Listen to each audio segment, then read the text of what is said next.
દાદાની સરકારમાં નવા મંત્રીઓના ખાતાની ફાળવણી કરવામાં આવી। મુખ્યમંત્રી ભૂપેન્દ્ર પટેલ પાસે સામાન્ય કામગીરી, પ્રશાસન સુધારા, આયોજન, નોન રેસિડેન્ટ ગુજરાતીઓ, માર્ગ અને ઇન્ફ્રાસ્ટ્રક્ચર, નર્મદા કલ્પસર, ખનીજ અને મિનરલ્સ, બંદરો, માહિતી અને પ્રસારણ ખાતાની જવાબદારી છે। તો કનુભાઈ દેસાઈને નાણાં, શહેરી વિકાસ અને શહેરી ગૃહ નિર્માણ ખાતું સોંપવામાં આવ્યું।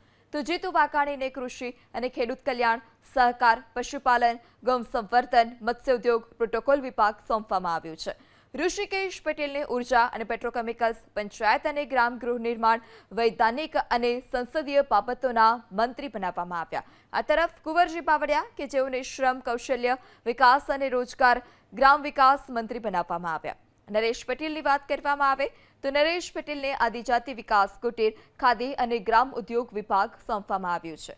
અર્જુન મોઢવાડિયાને વન અને પર્યાવરણ, ક્લાઇમેટ ચેન્જ, વિજ્ઞાન અને પ્રૌદ્યોગિક વિભાગ સોંપવામાં આવ્યો। ડોક્ટર પ્રદ્યુમન વાજાને સામાજિક ન્યાય અને અધિકારિકતા, પ્રાથમિક, માધ્યમિક અને પ્રૌઢ શિક્ષણ, આ સાથે ઉચ્ચ અને તાંત્રિક શિક્ષણ વિભાગ સોંપવામાં આવ્યો। રમણ સોલંકીને અન્ન, નાગરિક પુરવઠા અને ગ્રાહક સુરક્ષા વિભાગ ફાળવવામાં આવ્યું છે।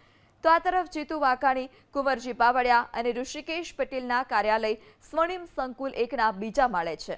કનુભાઈ દેસાઈ, અર્જુન મોઢવાડિયા, નરેશ પટેલ, ડોક્ટર પ્રદ્યુમન વાજા, રમણભાઈ સોલંકી, જેને સ્વર્ણિમ સંકુલ 1ના પહેલા માળે કાર્યાલય ફાળવવામાં આવ્યા છે।